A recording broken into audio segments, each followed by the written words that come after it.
Non solo, Mostra internazionale del cinema di Venezia. Il sogno dei cineasti si spinge ben oltre. Creare anche in Veneto una sorta di cinecittà. Fare insomma della nostra regione un polo di riferimento per chi vuole fare cinema, creandovi un centro di produzione cinematografico che attiri i professionisti della cinepresa.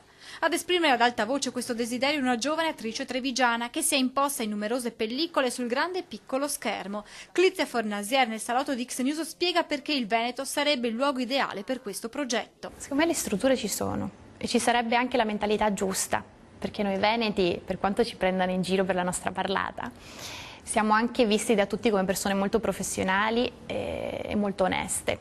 Clizia poi si rivolge direttamente al governatore del Veneto, Luca Zaia. Di attrici venete ce ne sono parecchie, anche se non si conoscono, e sono molto brave. E a loro farebbe un grandissimo piacere lavorare nella terra d'origine.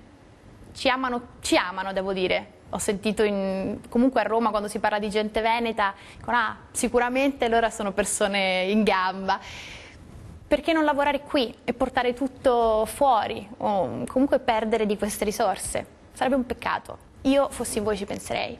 Un'idea che piace a Zaia, consapevole però di dover fare i conti con le risorse a disposizione della sua regione. Noi abbiamo la Film Commission come Veneto e crediamo in queste partite anche perché è l'occasione di far parlare delle nostre terre. Certo è che noi siamo sempre azzoppati rispetto alle disponibilità che hanno gli altri. Ho molto spesso produttori che mi chiedono come location il Veneto e alla richiesta mi dicono guarda, se metti questi soldi veniamo in Veneto a fare il film, altrimenti andiamo a Bolzano. Io dico sempre la solita risposta, andate a Bolzano. Se il produttore sceglie Dolomiti sa che al di là dello steccato a Trento o Bolzano li riempiono di soldi rispetto a quello che possiamo fare noi in Veneto.